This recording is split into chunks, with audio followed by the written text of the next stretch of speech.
Indian പ്രവാസികൾക്കായി സൗദിയിലെ പ്രധാന പ്രവിശ്യകളിൽ അക്ഷയ സേവാ കേന്ദ്രങ്ങൾ ആരംഭിക്കണമെന്ന് ജിദ്ദ കേരള പൗരാവലി സർക്കാരുകളോട് ആവശ്യപ്പെട്ടു. തീവ്ര വോട്ടർ പട്ടിക പരിഷ്കരണത്തിൽ പ്രവാസികളുടെ ആശങ്കകൾ അകറ്റാനായി സംഘടിപ്പിച്ച ചർച്ചാ സംഗമത്തിലാണ് ഇക്കാര്യം ആവശ്യപ്പെട്ടത്.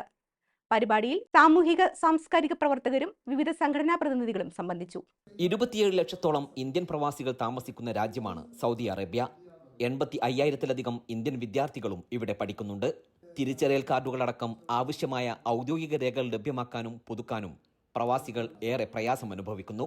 ഇത് ലഘൂകരിക്കാൻ സൗദിയുടെ പ്രധാന പ്രവിശ്യകളിൽ അക്ഷയ സേവാ കേന്ദ്രങ്ങൾ ആരംഭിക്കണമെന്ന് പൗരാവലി പ്രമേയത്തിലൂടെ ആവശ്യപ്പെട്ടു.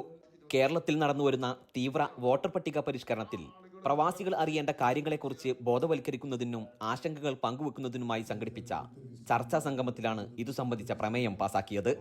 ഡോക്ടർ ഇന്ദു ചന്ദ്രശേഖർ പ്രമേയം അവതരിപ്പിച്ചു.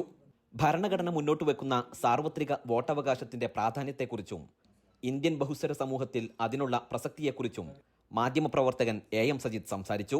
അനാവശ്യ ആശങ്കകൾ മാറ്റിവെച്ച് വോട്ടർ പട്ടികയിൽ പേരുൾപ്പെടുത്തിയിട്ടുണ്ടെന്ന് ഉറപ്പാക്കുവാനാണ് ഈ സമയം ശ്രമിക്കേണ്ടതെന്ന് SIR-ഉം പ്രവാസികളും എന്ന വിഷയത്തിൽ ക്ലാസ് എടുത്ത പൗരാവലി ചെയർമാൻ കബീർ കൊണ്ടോട്ടി പ്രവാസികളോട് ആവശ്യപ്പെട്ടു. ജിദ്ദയിലെ സാമൂഹിക സാംസ്കാരിക പ്രവർത്തകരും വിവിധ സംഘടനാ പ്രതിനിധികളും ചർച്ചാ സംഗമത്തിന്റെ ഭാഗമായി. ജലീൽ കണ്ണമംഗലം ചർച്ച നിയന്ത്രിച്ചു. കൺവീനർ വേണുഗോപാൽ അന്തിക്കാട്, മൻസൂർ വയനാട്, ഷെരീഫ് അറക്കൽ തുടങ്ങിയവർ പരിപാടി നിയന്ത്രിച്ചു. Gafoor Kondotty, media 1, Jeddah.